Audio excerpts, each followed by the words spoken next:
Bonjour, bonjour, chers abonnés sur la chaîne, chers passionnés amis des oiseaux, des canaris et des chardonnays. Encore une nouvelle vidéo sur Canaries du 28. Tout simplement, j'ai failli oublier en fait la vidéo réponse aux abonnés du mois de février. Donc, comme les anciens le savent, il y a une vidéo réponse pendant le mois de décembre, le mois de janvier et nous sommes le mois de février. Je peux malheureusement pas la faire à la fin du mois. Pourquoi? Parce qu'il y aura la vidéo consacrée en fait à la dernière étape, explication théorique de la dernière étape de la préparation qui est la formation des couples et la mise en cage des couples, les amis. Donc du coup, ça va faire un peu trop juste pour les gens qui n'ont pas le temps de regarder deux vidéos qui vont durer entre 30 et 40 minutes. Donc c'est l'occasion d'abord de faire le bilan. En fait, j'avais compilé toutes les questions qui se répétaient. Donc du coup, encore une fois, quand c'est des questions urgentes, j'essaie de répondre dans l'urgence. Quand ce sont des questions d'ordre culture générale ou non urgentes, je les note et après je les compile pour pouvoir travailler ces sujets-là et vous les présenter correctement. Les amis, je tiens aussi à remercier les anciens abonnés qui nous épaulent toujours, qui sont toujours présents dans les commentaires. C'est grâce à vous que la chaîne continue, les amis, c'est grâce à vous que la chaîne continue à alimenter ces sujets et partager tout simplement la routine et les informations d'un passionné. Les amis, je demande jamais aux gens de s'abonner, je demande jamais aux gens de mettre des pouces. J'ai toujours remercié les abonnés, j'ai toujours remercié les gens qui ont consacré certaines minutes de leur vie, de leur semaine à regarder ces vidéos-là. Mais par contre, je vous demande toujours la même chose, c'est laisser des commentaires, les amis. Ne serait-ce que 2 mots, un seul mot. Vous avez aimé ou pas aimé, ça me permet à moi d'améliorer les contenus de la chaîne, les sujets, voir qu'est-ce qui va pas. Si tout va bien, tant mieux. S'il y a des choses à améliorer, n'hésitez pas. Donc je sais, il y a un truc qui revient en boucle, c'est que les vidéos sont longues. Les amis, je sais pas faire autrement. Si on aborde des sujets qui sont complexes, à savoir que des fois dans des réunions, des sujets durent pendant 2 séances de 3 heures. Donc voilà, donc nous on essaie de les compiler, je donne pas, si je pouvais dire tout ce que j'ai ou tout ce que je détiens comme information sur des sujets, je pense que rien que la coccidiose, on aurait fait 7 vidéos qui vont durer 30 minutes. Rien que la mégabactériose, on aurait fait, je sais pas, enfin la mégabactériose, tous les 6 mois, tous les semestres, il y a des informations nouvelles, des études nouvelles. Donc voilà, donc on sait pas faire mieux.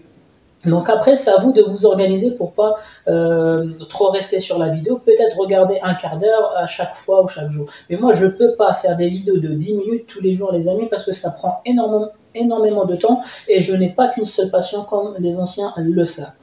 Donc je suis aussi engagé auprès de plusieurs clubs et associations, aussi il leur faut du temps, donc voilà, donc je tiens vraiment à m'excuser si les vidéos sont longues, mais par contre je vous demande s'il vous plaît de vous organiser afin de regarder ces vidéos-là en fonction de vos dispos ou en fonction, donc vous n'êtes pas obligé de tout regarder d'un seul coup, organisez-vous de telle façon à ce que vous puissiez regarder par exemple une vidéo en 2 temps.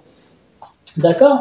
Donc du coup, sans perdre trop de temps, parce que c'est toujours ce qui nous joue un mauvais tour, j'ai noté en fait depuis la dernière vidéo du mois de janvier, j'ai noté toute une série de questions. Je vais essayer de répondre à ces questions-là ou de rassurer, parce que souvent j'ai pas les réponses. En fait, souvent les gens ils me demandent de répondre à leur place. En fait, il faut savoir qu'un YouTuber, il est chez lui, il est dans un pays, dans un continent. En fait, je suis pas au Canada, je suis pas en Tunisie, je suis pas au Maroc, les amis. On se base que sur le reporting en fait de l'éleveur local qui est sur place et qui me pose la question. Donc il y a certaines questions, on ne sait pas y répondre parce qu'on n'est pas à votre place. Donc nous, on a des conditions d'élevage, on a des moyens ici. Moi, je parle pour moi en France, mais il y a aussi les amis en Belgique, il y a aussi des amis ailleurs dans le monde, l'Espagne, l'Italie. Même au Maghreb aussi, il y a des spécialistes. Mais par contre, les amis, il y a certaines questions, on ne peut que vous expliquer des phénomènes, mais les décisions, c'est à vous de les prendre parce que on peut pas prendre des décisions à votre place alors qu'on ne sait pas ce qui se passe là-bas directement. Et voilà, dans cette vidéo-là, il va y avoir quand même ce type de questions.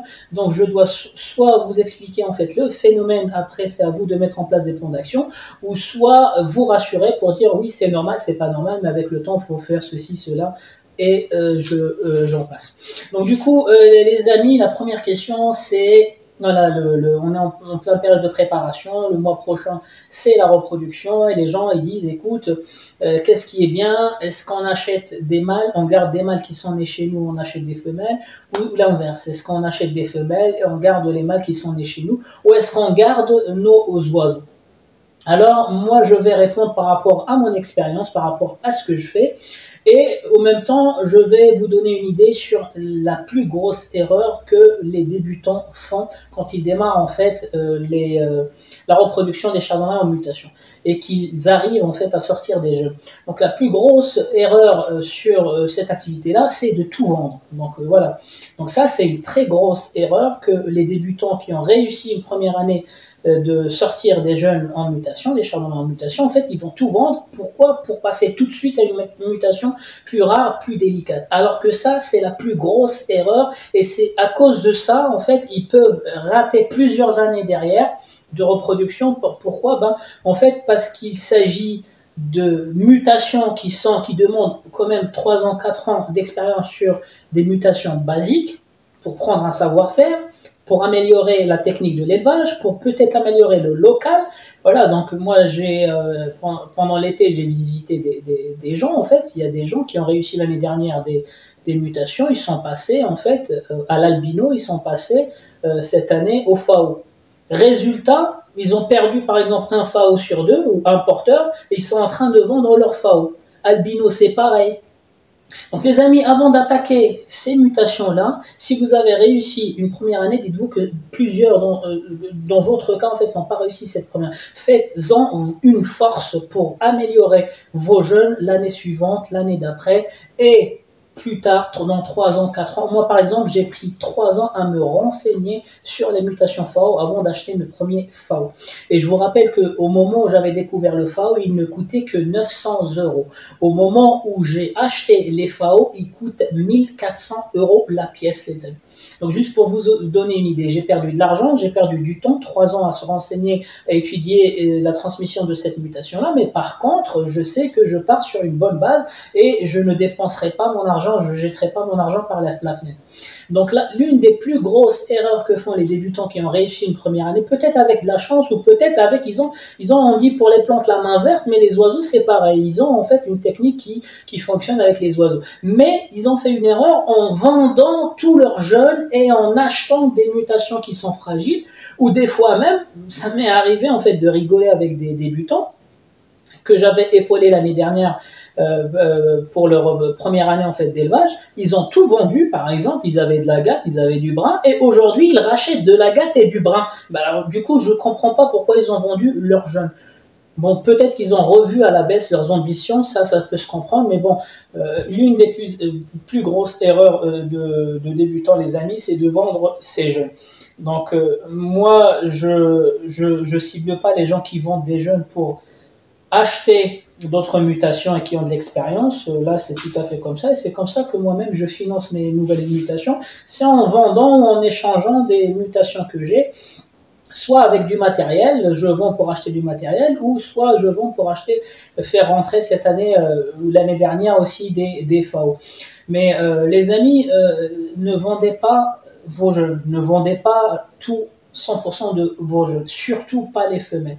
Pourquoi? Parce que la femelle, elle est très très sensible.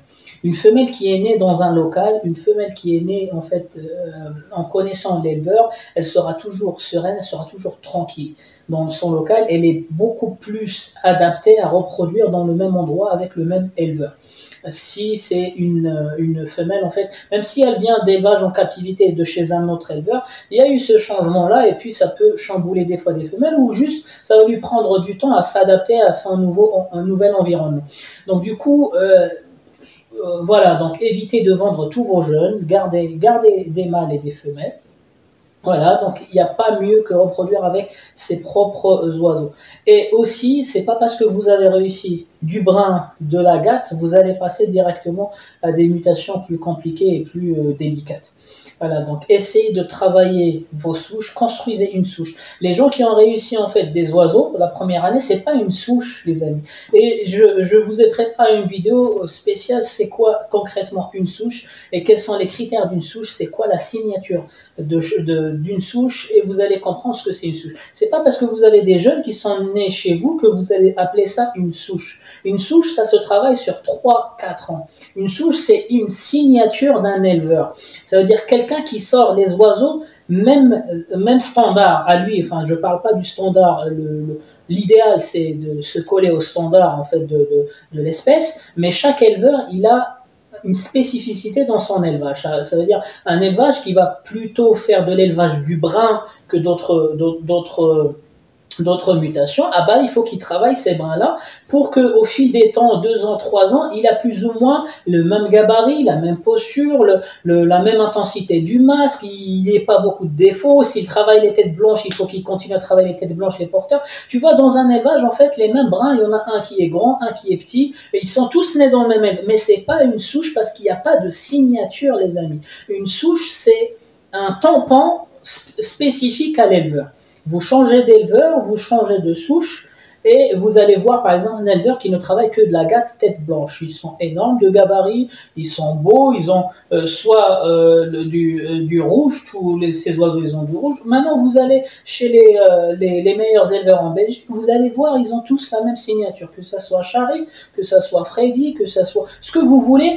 Ils ont des gros masques. Maintenant, ils ont créé les standards entre les gros masques larges rouges, les yeux, la petite casquette là, les plumes qui vont sortir. Donc voilà, ça, ce sont des souches, les amis. Donc une souche, c'est une signature. C'est pas parce que vous avez sorti des jeunes, vous allez les qualifier d'une souche. Non, essayez de sortir les mêmes jeunes avec les mêmes traits, les mêmes caractéristiques l'année suivante, et l'année d'après, et après vous pouvez dire que c'est une souche, les amis. Pourquoi? Parce que vous avez créé une génération, mais il va falloir fixer les critères. Fixez les critères de votre génération pour en faire votre propre souche. Et encore une fois, l'idéal, c'est de se coller au standard de l'espèce.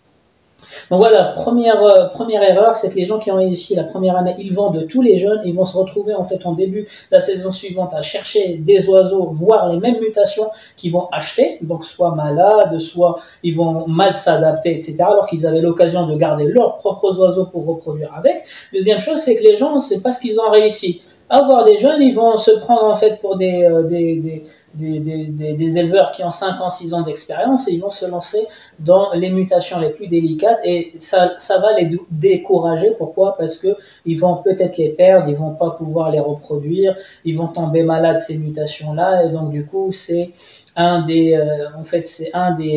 une des raisons qui va refroidir l'éleveur et peut-être arrêter cette passion, et c'est très dommage pour lui. Donc les amis, sans trop rester là-dessus, on va passer au sujet suivant qui est le blanchiment, les amis. Donc en parlant dans plusieurs réunions, j'essaie de prêcher le faux pour savoir le vrai, machin. Comme je vous ai dit, moi j'ai parlé du médox à tous les vétérinaires dans le cadre du blanchiment. Il n'y a personne qui m'a dit non, c'est pas bon. Par contre, rien que le mot blanchiment, certains vétérinaires ne sont pas vraiment friands de ce mot-là. Pourquoi? Parce que les animaux en général, en fait, ils ont un point faible, c'est leur flore intestinale. Dès qu'il s'agit de toucher à une flore intestinale qui est bien, en fait, les vétérinaires, ils sont contre le blanchiment quand il s'agit des oiseaux en bonne santé. Quand il s'agit des oiseaux malades, oui, il faut tenter le blanchiment. Mais par contre, quand il s'agit des oiseaux en bonne santé avec une flore intestinale régulière et conforme, équilibrée, en fait, les vétérinaires sont contre le blanchiment. Pourquoi? Parce que c'est une des raisons qui peut déséquilibrer l'oiseau plus tard. Si l'oiseau il va bien, pourquoi on va le toucher? Donc voilà, moi je veux juste être honnête avec vous et vous dire, en parlant du médox, il n'y a aucun vétérinaire qui a dit non, je suis contre le médox. Au contraire, ils ont regardé les compositions, ils ont dit ok, c'est du naturel. Tout ce qui est naturel, c'est bien, condition une fois de pas trop appliquer l'excès. Mais par contre, quand je parle du blanchiment, tous les vétérinaires ou tous les éleveurs ne sont pas pour le blanchiment. Encore une fois, il y a une divergence d'idées, une divergence de philosophie. Et donc, en ayant poussé un peu le bouchon trop haut avec un vétérinaire aviaire et en même temps éleveur de grandes perruches, en fait, il m'a expliqué que le point le plus critique chez les oiseaux, comme chez certains, ce qu'on appelle les NAC, les animaux nouvelle compagnie. En fait, c'est la flore intestinale. Donc, si des oiseaux, ils ont une bonne flore intestinale, ils n'ont pas de signes de maladie ou quoi que ce soit, pourquoi aller blanchir et peut-être déclencher en fait un déséquilibre qui va prendre beaucoup de temps à se rétablir. Donc voilà, donc moi je sais pas, moi comme je vous dis, je changerai pas, en fait si je changerai c'est pas pour tout de suite, tant que le Medox me donne des des bons résultats, je continue avec ce blanchiment. Peut-être que les produits vont aussi évoluer plus tard, mais pour ceux qui sont pas encore sûrs de blanchir, pas blanchir, sachez aussi qu'il y a certains vétérinaires, ils sont contre le blanchiment pour pas déséquilibrer la flore qui est des oiseaux qui sont en bonne santé. Encore quand les oiseaux, on a un doute sur des oiseaux, voilà, des oiseaux qui sont malades, il faut pas hésiter à blanchir, hein, ça va toujours donner un meilleur résultat. Par contre, les oiseaux qui sont en bonne santé, certains vétérinaires disent qu'il faut peut-être pas toucher à leur flore intestinale pour pas créer des nouveaux problèmes. D'accord, donc maintenant, à partir du blanchiment, je vais revenir sur les probiotiques. Les gens qui blanchissent, je vous ai conseillé des probiotiques. Je vous ai conseillé, quand on blanchit, il faut absolument remettre les probiotiques. Si on blanchit pas, donc j'ai eu des questions, mais je vais venir à la question en partant par récurrence, en analysant en fait la récurrence. C'est que quand vous blanchissez l'oiseau, il le sait, sa nature en fait. Les oiseaux, ils ressentent beaucoup de choses dans la nature et en captivité. Ils vont voir que voilà, ils ont un transit intestinal un peu ralenti. Ils savent pas que c'est à cause de la bactérie, mais ils ont besoin de quelque chose pour accélérer le transit intestinal. Donc quand on blanchit, il y a une personne qui m'a dit moi je blanchis, j'ai l'habitude de blanchir et je donne pas le probiotique, ça repousse normalement. Sachez juste que ça repousse normalement, oui, mais comment? Observez vos oiseaux, les amis. Quand vous donnez pas de probiotiques à vos oiseaux après le blanchiment, il y a un gros risque, et certainement ils vont le faire, c'est qu'ils vont se nourrir de leur fiente. Donc ils vont aller manger la fiente, leur propre fiente, sur la grille, sur là où ils peuvent. Donc ils vont remettre les bactéries eux-mêmes et c'est dommage parce que s'il y a des microbes, s'il y a des pathogènes dans les fientes, ils vont ravaler ces bactéries-là et au lieu de se faire développer en fait une bonne flore, des bonnes bactéries, ça sera surtout les mauvaises bactéries qui vont se développer. Donc c'est une erreur de blanchir vos oiseaux et ne pas donner de probiotiques. Je vous ai dit, même si vous donnez du probiotique humain, donnez-leur des probiotiques, il y a toujours de la levure qui va un peu protéger les parois des intestins. Mais par contre, c'est une très grosse erreur, les gens qui blanchissent et ils croient que l'oiseau il va développer sa flore intestinale à partir de zéro. Non, le bébé oiseau quand il naît, il développe sa flore intestinale à partir du lait de jabot des parents. C'est-à-dire dans le lait de jabot des parents, il y a déjà une bonne dose de probiotiques et de prébiotiques. Par contre, si vous stérilisez le tube digestif d'un oiseau mature, adulte, et que vous attendez de lui qu'il développe une flore intestinale, il n'a pas de lait de jabot, les amis. Donc c'est à vous de remplacer le lait de jabot par les probiotiques et les prébiotiques. Si vous le laissez comme ça en captivité dans votre cage, il va se nourrir parce qu'il sent qu'il y a quelque chose qui ne va pas dans ses intestins, il va aller se nourrir de ses fientes. Et d'ailleurs, les propriétaires des chiens et des chats, ils ont souvent ce phénomène-là. Ils se posent la question pourquoi leur chien il a mangé son caca, ses déjections. En fait, tout simplement parce qu'il en a besoin et c'est la nature qui est comme ça. Un oiseau, c'est l'instinct de survie. Quand il sent qu'il y a quelque chose qui ne va pas, il va se débrouiller avec les moyens du bord. Et donc, vous avez beau à laver vos grilles, vous avez beau à l'hygiène, machin, l'oiseau, vous n'êtes pas en train de surveiller l'oiseau 24 heures sur 24, il trouvera le moyen de manger ses propres fientes. Et malheureusement, si dans les fientes, il y a des pathogènes, ça attire des bactéries, machin, c'est ce qu'il va avaler. Donc, ceux qui ne veulent pas donner de probiotiques, ne blanchissez pas, les amis. Évitez le blanchiment. Voilà. Et donc, ça revient à ce que certains vétérinaires ont échangé avec moi en disant qu'il ne faut pas toucher à la flore intestinale des oiseaux quand ils sont en bonne santé. Donc voilà, j'ai essayé de répondre d'une manière indirecte à cette question-là pour vous faire venir au final, parce que si je commençais déjà à vous chambouler avec l'histoire de l'abonné, d'ailleurs, abonné ou pas abonné, je sais pas, moi je leur pose pas les questions. Du moment où j'ai une question, j'essaie d'y répondre. D'accord, donc maintenant on va parler du Bacille Plus. Donc comme je vous ai déjà expliqué, c'est un probiotique qui est à base de bactéries à gram positif. Donc streptocoque à gram positif, dans les lactobacillus, dans les fibres, il y a aussi des prébiotiques, il y a aussi des acidophilus, donc ce sont toujours des bactéries d'oiseaux, des enterococcus, aussi des bactéries d'oiseaux, et il y en a plusieurs souches. Donc en gros, en fait, l'ensemble de ce probiotique-prébiotique, il est constitué par 8 souches de bactéries à gram positif, quelques levures et des prébiotiques, des fibres, du gras et des acides. Voilà, pour les acides, encore une fois, il s'agit en fait des additifs qui vont conserver le mélange desséché jusqu'à la préparation. Donc voilà, juste pour vous compléter un peu plus d'informations, parce que lors de la préparation, je vous ai donné, je sais que les lactobacillus, ils sont composés dans ce probiotique, mais j'ai poussé un peu plus mes recherches. Donc il y a aussi de l'acidophilus. Donc l'acidophilus, il y avait je ne sais pas si c'est un abonné, mais c'est une personne sur Facebook, il y a 6 mois, il m'avait dit, bah, écoute, dans les intestins, les dernières recherches ont prouvé qu'il y a une bactérie, en fait, qui est capable de manger la mégabactérie, la levure ou l'hybride mégabactérie, la mégabactéria. J'ai cherché, j'ai essayé de poser des questions, personne n'a des informations, mais en cherchant sur le bacillus, la composition du bacillus, en fait, j'ai découvert que les acidophilus, ce sont des bactéries à gram positif, qui vont produire de l'acide acétique, et cet acide acétique, elle va faire baisser le pH dans les intestins. Je vous montrerai en fait la courbe du pH entre le jabot et la poche cloacale plus tard. Donc j'ai déjà ce support-là, enfin c'était docteur Yves Botton à l'époque, il nous l'a expliqué, j'avais pris un dessin, j'avais dessiné. Donc un de ces 4 dans une vidéo, je vais vous montrer la variation du pH entre le bec de l'oiseau jusqu'à la poche cloacale. Donc il y a des hauts et des bas. Le pH doit être à 2, voire 2,5 à la proventricule, mais il monte et il redescend tout le long du système digestif.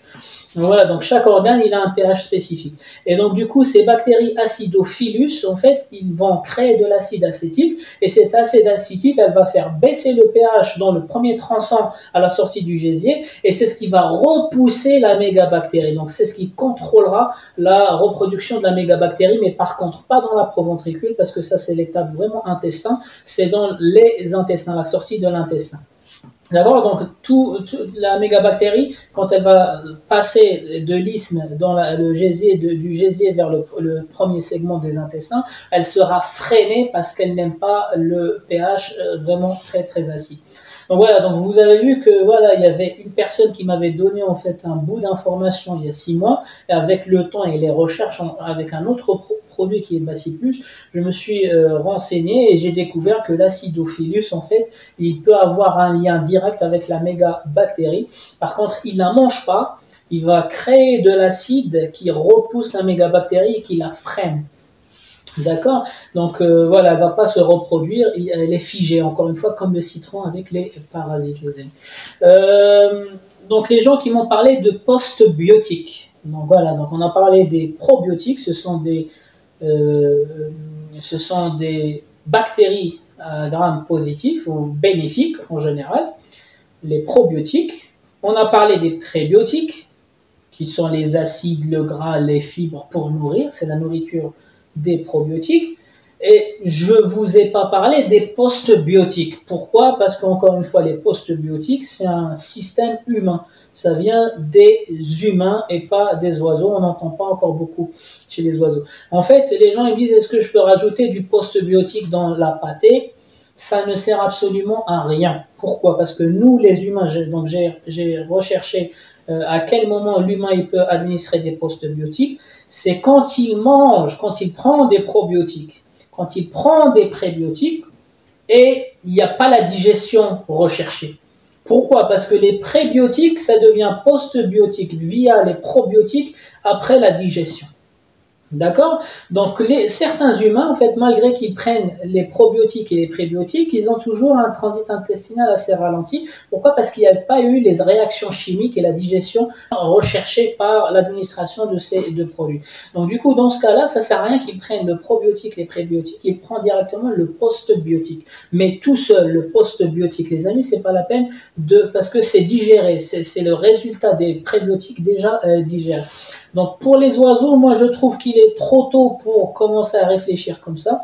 Les humains, les analyses, on sait reconnaître ce type de problème chez les humains, mais savoir si un oiseau il profite des probiotiques, des prébiotiques ou pas, est-ce que c'est juste par sécurité, on va donner les trois en même temps? Moi je trouve que c'est trop chargé de produits, c'est charger les oiseaux avec trop de produits.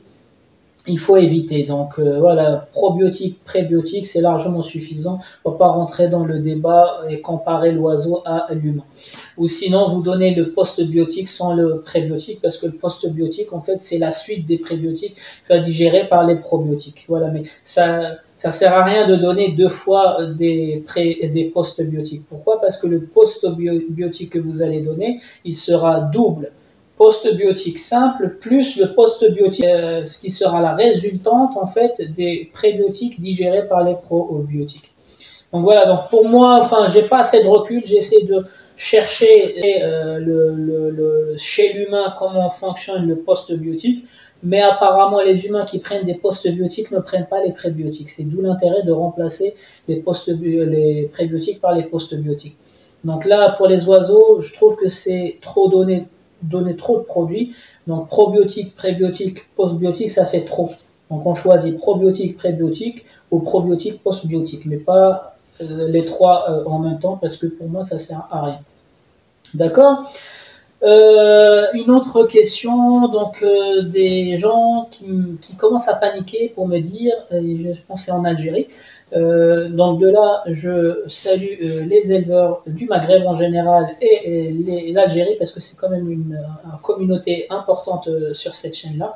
Ils représentent, je pense, 18% des abonnés. Voilà, donc du coup, il m'a demandé pourquoi ces parvas, ils sont accrochés, ils dorment en fait accrochés sur les barreaux. Enfin, je vais pas généraliser, mais en général, les parvas qui sont capturés dans la nature, ils vont faire ça les premiers jours. Donc, ça peut prendre des mois, des fois. Pourquoi? Parce que voilà, c'est sauvage, ils se sentent plus en sécurité sur les barreaux. C'est pour ça, il faut les mettre dans un endroit tranquille, il faut les couvrir tranquillement et vous allez découvrir au fil des mois ou des semaines, petit à petit, pour qu'ils se sentent un peu en sécurité. Le fait qu'ils dorment comme... Après, je sais pas ce que c'est du parva, il faisait référence à du parva fraîchement capturé ou c'est du parva né en cage. Alors, en ce qui concerne donc ça, j'ai répondu un peu général par rapport au parva qui est capturé, fraîchement capturé. C'est de l'adaptation, c'est normal, il va falloir l'adapter petit à petit en mettant un tissu et le découvrir petit à petit, le mettre dans un coin tranquille. Voilà, gagner sa confiance et le rassurer. Maintenant, je vais parler de ce même phénomène parce que moi, quand j'avais les perruches, les grosses perruches dans la volière, j'avais ce phénomène-là, mais il s'est banalisé. Donc du coup, je vais essayer de répondre par rapport maintenant aux oiseaux en captivité qui sont nés et bagués dans les cages. Il y en a qui vont le faire. Ils vont le faire soit par stress, soit à cause des poux. Donc voilà, les poux se déplacent dans les perchoirs et remontent la nuit sur les pattes des oiseaux. Là, l'oiseau, il se met à l'abri, encore l'instinct de survie, il va se mettre sur les barreaux pour éviter les perchoirs et les poux. Ça peut être le stress, la peur, aussi les amis, donc des fois il y a eu un bruit où il y a eu quelque chose la nuit qui a effrayé les oiseaux, ils vont dormir pendant plusieurs semaines accrochés au barreau et après ils vont revenir tout seuls. Voilà. Il y a aussi donc pour ceux qui sont concernés en fait par ce phénomène-là, je vous conseille de vérifier si les cages n'ont pas de poux. Donc vous faites un piège à poux. Il y a plusieurs youtubeurs qui ont déjà partagé la technique. Je vous conseille d'installer une lumière bleue la nuit. Donc pas une lumière intense, mais juste une petite veilleuse bleue la nuit. Ça va essayer de rassurer les oiseaux et les calmer. Après, au bout de, je sais pas, un mois, vous allez complètement la supprimer. Mais bon, pendant le premier mois, essayez de les rassurer en laissant la lumière bleue allumer la nuit, comme ça ils se sentent en sécurité, ils comprennent qu'ils risquent rien. Moi, chez les perruches, c'était une question de rang social. Donc, c'était ni l'un ni l'autre, c'était ni l'époux, ni la capture, ni rien du tout. C'est juste chez certaines communautés, certains groupes d'oiseaux, il faut un rang social. Le chef ou la chef doit toujours dormir au-dessus. Et ce phénomène-là, vous allez surtout le retrouver dans des cages ou des volières. Ils ont les perchoirs au même niveau, où ils sont trop nombreux. Voilà, donc c'est pour ça, quand vous voyez les oiseaux comme ça, essayez de comprendre par vous-même. Est-ce que c'est fraîchement capturé, donc ça peut être le stress, est-ce qu'il y a eu quelque chose la nuit, il faut mettre une lumière, ça viendrait pas des poux, ou est-ce que c'est un rang social, donc l'oiseau a besoin de se remarquer par rapport aux autres en disant c'est moi le chef, c'est moi la chef, je vais dormir à un niveau au-dessus des autres. Et dans ce cas-là, pour pallier à ce problème-là, vous mettez juste un perchoir, vous rajoutez un petit perchoir comme ça de 5 cm à l'endroit où il dort. S'il dort toujours dans le même endroit, vous mettez un perchoir, il va se percher parce qu'il a besoin de montrer en fait son rang social. Et moi j'avais ce problème-là chez les perruches, j'avais fini par installer un perchoir et c'était toujours la même femelle calopsite qui dormait sur ce perchoir-là. Donc voilà pour cette question. Après les amis, il y a ceux qui me posent des questions par rapport aux mutations. Voilà, est-ce que je peux faire frère et sœur, est-ce que je peux faire père et fille, fille et père, etc. Les amis, les règles de la génétique ont fait leur preuve chez les plantes, donc en botanique, avant d'être interposées chez les oiseaux, l'ornithologie ou la canariculture. Donc du coup, ça marche. Par contre, il faut maîtriser. Donc la génétique, la consanguinité, elle fonctionne si on la maîtrise bien. La consanguinité, il faut l'éviter quand il s'agit des mutations dominantes. Père, fille, frère, sœur. Les mutations dominantes, c'est même pas la peine de poser la question. Chez le chardonneret, les mutations dominantes, c'est tout ce qui dérive de la panachure. Févé, gorge blanche, fasciato, tête d'aigle, scarpati, voilà, donc tout ça, c'est ce qui dérive de la panachure, à éviter la consanguinité, parce que les problèmes peuvent arriver très vite. Les problèmes héréditaires des parents, ils peuvent encore se rencontrer, se croiser dans la 2e génération, 3e génération, ou le jaune aussi. Le jaune, le double facteur aussi, il faut éviter la consanguinité sur les... Par contre, dans les mutations récessives, chez les chardonnerets toujours, au contraire, jouer avec la consanguinité pour récupérer des gènes des parents, c'est même recommandé en mutation récessive. Donc je parle de récessif, je parle de l'opale, je parle de tête blanche, je parle du fao, je parle de l'albine. En chardonneret toujours majeur. Donc voilà, il est même recommandé, j'en ai fait moi-même l'exercice plusieurs années, moi les opales que j'ai, les bruns pastels que j'ai, les FAO que je suis en train de travailler, en fait j'ai joué avec la consanguinité, il faut juste le faire intelligemment, il faut comprendre les règles. Donc quelqu'un qui ne maîtrise même pas les règles de la mutation liée au sexe, il va pas comprendre pourquoi frère et sœur ça n'a pas marché chez lui. En fait, il faut comprendre la base, les règles de la mutation liée au sexe, les règles de la mutation récessive libre et les règles de la mutation dominante libre. Donc il y a 3 groupes de mutations et on les a étudiés sur cette chaîne-là avec 5 ou 6 vidéos associées. Donc juste pour répondre concrètement à cette question, la consanguinité, elle a fait ses preuves en botanique chez les plantes, à l'époque de Darwin, à l'époque de Mendel. Et on en profite aujourd'hui en canariculture pour travailler les souches. Ça va plus marcher chez le récessif. Pourquoi? Parce que le récessif, il a besoin, la mutation récessive, elle a besoin de se manifester 2 fois sur le même oiseau pour qu'elle puisse se voir. Donc dans un couple de récessifs, il y a 4 fois plus de mutations. Il faut éviter ce cas-là. Quand vous avez un mâle opale sur une femelle opale, il faut éviter parce que vous avez 4 fois la mutation opale dans votre couple. Donc le couple est trop chargé. Ce qu'il faut faire, c'est un des 2 mutations, par exemple un opale et une porteuse d'opale, ou vice-versa. Comme ça, vous avez 3 fois, et encore 3 fois la mutation, moi je trouve qu'elle est assez chargée. Ou bien des porteurs, ou bien un un FAO et un classique. La première génération, vous allez sortir que des porteurs, et la deuxième génération, vous allez recroiser les sœurs sur le parent et vous allez sortir vos opales ou vos mutations récessives. Donc voilà, il faut juste comprendre comment ça fonctionne pour savoir ce que vous êtes en train de faire et composer correctement. Donc, mutation dominante, vous évitez la consanguinité. Mutation récessive, c'est même recommandé pour travailler vos souches, mais intelligemment, il faut comprendre ce que vous faites dans vos couples. Les mutations liées au sexe, moi, j'ai jamais eu de problème. Il y a des amis à moi dans mon cercle d'éleveurs, d'amis d'éleveurs, ils m'ont dit que voilà, ils ont rencontré des problèmes avec le satiné, ils ont rencontré des problèmes avec l'Isabelle satiné, le lutin. Bon, ça reste quand même des oiseaux assez fragiles, c'est pour ça éviter la consanguinité sur le maximum de dilution, peut-être, mais vous pouvez l'utiliser sur la gatte, le brun, l'Isabelle, l'humo, voilà, donc ça marche très bien, les pastels, l'humo pastel, le brun pastel, ça marche super bien, mais il faut composer intelligemment, il faut se servir de la consanguinité, mais intelligemment, pas n'importe comment, d'accord? Encore, le nourrissage des jeunes en hiver, les amis. Donc, les gens qui sont en train de nourrir leurs jeunes aujourd'hui, il faut juste faire attention en fait à la longueur de la journée. Donc je sais que les canaris vont se reproduire à partir de 10 heures et certains chardonnays peuvent aussi se reproduire à partir de 13 heures, 14 heures. Ils vont pas aller jusqu'à 16 heures. C'est propre, c'est le caractère de l'oiseau et c'est propre à chaque oiseau.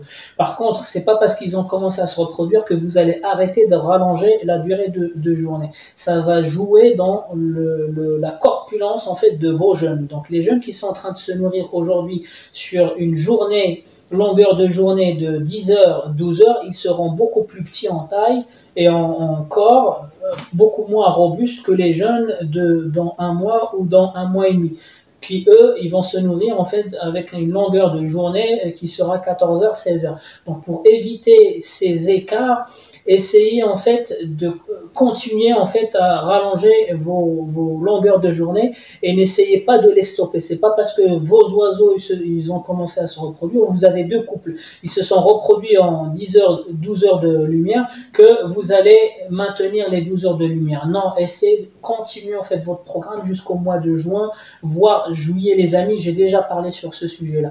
Pourquoi? Parce que les jeunes aujourd'hui, les parents, ils vont peut-être les nourrir 8 fois par jour, mais quand vous avez les jeunes des mêmes parents, des mêmes couples, dans un mois et demi, ils vont se nourrir 16 fois par jour. Et vous allez voir une différence après la mue. Pourquoi mes premiers jeunes sont petits et les derniers jeunes sont grands? En fait, c'est parce qu'ils ont mangé 2 fois plus que les autres. Et c'est lié à votre longueur de journée. Donc, ne la stoppez pas. Et c'est pareil, à la fin de la saison, ne réduisez pas la durée de jour si vous avez encore des jeunes qui se nourrissent. Attendez que les jeunes sont sevrés pour mettre tout le monde en mue, les amis, mais n'essayez pas de réduire votre éclairage alors que les jeunes ils sont en train de se nourrir avec les parents, parce que ils vont pas avoir le nombre de béquets suffisant pour se développer correctement. D'accord, donc le dernier sujet, donc j'étais même pas sûr de l'aborder, on va parler de la fragilité des mutations. Pourquoi les gens ils me disent les mutations sont fragiles, je préfère le classique, mais le classique est interdit en France, il faut passer le certificat de capacité, les amis, c'est faux, je suis pas trop d'accord avec ça. Comme les gens, quand j'avais parlé des champs, j'avais dit que le major en mutation n'est pas fait pour les gens, ça a dérangé certains éleveurs, ils m'ont répondu pour non, si on école le major, il va chanter comme le parent. Si on l'école, si on l'isole, si on supprime nos canaris, voilà, donc ça, on devient des spécialistes du chant. Je suis d'accord, dans ce cas-là, on ne prend pas un major mutation, on prend un hybride, on prend un mulet, ou on prend même une linotte, elle peut changer, même un verdier, il peut changer et chanter chardonneret si on lui donne toutes ces conditions-là. Donc pourquoi acheter un oiseau mutation plus cher pour lui apprendre en fait quelque chose qu'on sait apprendre à un mulet qui coûtera 100-150 euros encore jeune, sans écolage. Donc voilà, donc c'est juste pour pas. Donc déjà, je remercie les gens qui m'ont contacté. Et vous avez raison, les amis. Les mutations, les majors en mutation sibérien, ils peuvent chanter par voix, mais il y a trop de conditions et ça vaut pas le coup. pourquoi acheter un machin pour le faire 200, 300 euros une mutation, pour le mettre dans des pièces spécifiques, pour lui mettre des conditions, virer les canaris, et en fin de compte, il va chanter pareil qu'un Verdi ou pareil qu'une Linotte. Donc on a tellement de choix que le sibérien en mutation, il est tout simplement pas fait pour ça. Voilà, donc juste j'explique pourquoi. Et le le sibérien en mutation, il a perdu cette capacité. Donc même si vous l'écollez, moi je l'ai fait. Moi j'ai écollé mes hybrides en mutation. Moi je faisais des hybrides en mutation. Et je vous ai déjà fait une vidéo sur l'inséminisation artificielle l'année dernière. Je vous dis je suis contre, mais je l'avais déjà pratiqué. Donc j'ai fait des métis, Bouvreuil, Chardonneret, Bouvreuil, Canari, Verdi et Chardonneret. J'avais fait tout type de métis dans 92. Mais ça c'était avant, via l'inséminisation artificielle. Il y a une vidéo qui date de l'année dernière, je vous ai montré les nanotubes. Mais par contre, les amis, les mutations, ils ont perdu ce gène et cette capacité à reproduire le sang comme leurs ancêtres. Pourquoi? À cause de l'homme, à cause de la sélection. Pendant plusieurs générations, plusieurs années, on les a sélectionnés sur autre chose que le chant. On les a sélectionnés sur autre chose que leur capacité à chanter. Donc il vaut mieux partir sur des souches qui se rapprochent du parva pour que l'écollage se passe mieux, facilement, et tu n'as pas besoin de toutes ces conditions-là pour faire chanter un oiseau du parva. Tu prends une souche parva, un mulet de parva ou un parva, il va, même sans écollage de parva, il va chanter. Après, c'est pour les gens qui font attention à toutes les gammes, toutes les notes, machin, oui, il faut écoller, on n'est pas à l'abri des erreurs, mais le parva, il va déjà chanter 80% d'un chant de parva, je sais pas, à Malaga, je vous dis un truc, le chant de Malaga ou autre. Mais par contre, les amis, pendant plusieurs décennies, les chardonnerets mutations ont été sélectionnés sur d'autres critères que le chant. Il est difficile de tomber sur un oiseau qui a ce qu'on appelle en fait un comportement. Ça, en fait, l'écollage, c'est du comportement acquis. Il y a un comportement avec lequel on naît. Le parva, il naît avec un comportement, une capacité à reproduire le son. Il a déjà dans ses gènes des gammes de chant. Donc ça, c'est le comportement inné. Il naît avec. Et pendant l'écollage, il va apprendre un deuxième comportement qui est le comportement acquis. C'est la perfection des gammes et des notes. Le major, le comportement inné en chant, il est presque égal au canari, les amis. Pendant des années, on a supprimé les bons chanteurs parce qu'on s'est concentré sur les couleurs. Comment voulez-vous qu'un major en mutation, je ne remets pas en question les réponses des éleveurs, les amis, je vous explique juste techniquement pourquoi un major sibérien en mutation ne chantera pas aussi facilement le chant d'un parva. Parce que le parva, il a deux comportements. Il a le comportement dans ses gènes qui appartient en fait à ses générations, ses ancêtres. Ça s'appelle le comportement inné. Il naît avec, et il y a le comportement acquis par l'éleveur via l'écollage. Le major, il va naître avec un comportement inné presque égal à celui du canari. Pourquoi? Parce qu'il a été nourri par les canaris et parce que, en fait, il n'a pas été... il n'a pas de gène de parva tout simplement. Mais par contre, avec beaucoup d'écollage, avec beaucoup de conditions, on va arriver plus ou moins à le faire chanter comme un parva, mais avec beaucoup, avec un coup derrière, avec beaucoup de temps passé dessus. Et tout simplement, encore une fois, il n'est pas fait pour le chant. Et ben maintenant, cette même réponse, je vais la transposer sur la partie fragilité. Pourquoi les mutations sibériens, ils ont la réputation d'être fragiles? Encore une fois, c'est exactement pour le chant, les amis. C'est qu'on les a fragilisés à travers les sélections. C'est quoi, en fait, l'objectif d'un éleveur? C'est de faire converger les couleurs de sa mutation sur quelque chose de précis, sur le blanc par exemple, sur les panachés blancs aux yeux rouges, les panachés blancs aux yeux noirs. Donc on met toujours blanc sur blanc, on les sélectionne pas sur le champ, on les sélectionne pas sur la résistance, on les sélectionne sur autre chose qui est la couleur au détriment bien sûr des fonctions cardiovasculaires, des fonctions élémentaires et dans la résistance, le système immunitaire. Aujourd'hui, il y a des éleveurs qui vont faire ça, qui vont faire la sélection pour arriver à la couleur souhaitée, mais la couleur souhaitée, elle aura beaucoup de défauts, des maladies, la fragilité, le système immunitaire faible, machin. Mais à partir de cette base-là, ils vont redémarrer une nouvelle souche pour augmenter la résistance en repassant par les passe-partout, les classiques double porteurs, les classiques triple porteurs, etc. pour augmenter la résistance. Donc c'est important de connaître cette boucle-là. Donc dans les élevages de mutation, on va travailler premièrement, l'étape 1, c'est aller à notre mutation, peu importe le prix. Par contre, il ne faut pas faire des mutations comme chez les mandarins. Des mutations, tu la poses sur le perchoir, elle tombe, c'est même pas, elle voit pas, elle vole pas. Donc il y a des chacoal, je sais plus, les mandarins noirs là, des mutations aussi qui coûtent cher, hein, 400-600 € pièce. Donc ceux-là, ils volent pas, ils voient pas. Ou les EMO aussi, EMO chez les mandarins.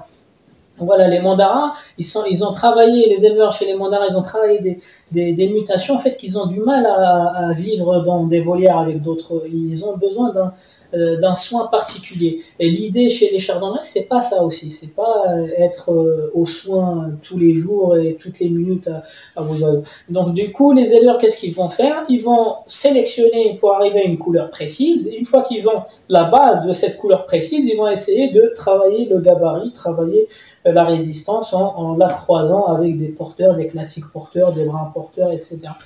Donc voilà, donc juste pour vous expliquer que les oiseaux, ils ont deux comportements. Ils ont un comportement qu'ils ont hérité dans leur gène, ils ont un comportement qui va s'apprendre avec leur vie.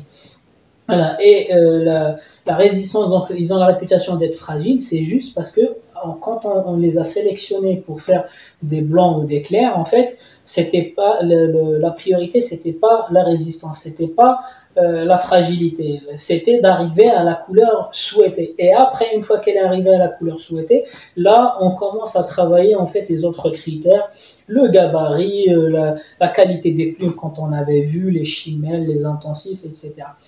En fait, c'est exactement la même question que pour le chant. Voilà, donc les mutations sont devenues fragiles, pas toutes déjà. Pourquoi? Parce qu'aujourd'hui, on a de l'avance sur l'agate. Les agates, l'agate, le brun, l'isabelle, pour moi, ce ne sont pas des mutations fragiles. Voilà, donc voilà, en moyenne, aujourd'hui, dans ce qui existe comme mutation, l'agate, le brun, l'isabelle, ce ne sont pas des mutations fragiles pour moi. Pourquoi? Parce que ça, c'était il y a 10 ans, oui, ils étaient fragiles. Maintenant, on a tellement travaillé ces souches-là qu'ils deviennent ils ont la même résistance que les classiques. Maintenant, oui, il reste les traits du lier, comme le lituno, comme l'isabelle satinée, comme l'albino. Pour moi, l'albino, il reste le plus fragile de toutes les mutations. L'albino, aujourd'hui, il reste le plus fragile de toutes les mutations. Donc voilà les amis, il faut juste comprendre un peu ce qui se passe dans la nature, comprendre ce qui se passe dans les oiseaux, pour comprendre ce que disent les autres. Donc encore une fois, je respecte tous ceux qui m'ont fait des mails, tous ceux qui m'ont... Et n'hésitez pas aussi, si vous n'êtes pas d'accord avec ce contenu-là, donc moi j'essaie d'avancer mes idées en argumentant, parce que je le dis pas comme ça, je me documente, je pose des questions, j'en profite dans les réunions pour parler autour de moi, et puis voilà, je viens vous en parler pour en profiter. Donc quand j'avais dit les Sibériens ne sont pas faits pour le chant, c'était pas péjoratif pour les gens qui essayent de le faire. Vous avez raison de le faire, mais dans ce cas-là, vous jouez sur l'axe du comportement acquis que vous allez donner à vos oiseaux pendant leur vie. Et par contre, n'oubliez pas que vous partez de loin sur le comportement acquis parce que les mutations n'ont pas été sélectionnées sur ce critère-là. Et par là, je vous explique aussi la fragilité des mutations. Les amis, c'était Canaille du 28. Je vous souhaite un bon visionnage et je vous dis à la prochaine vidéo.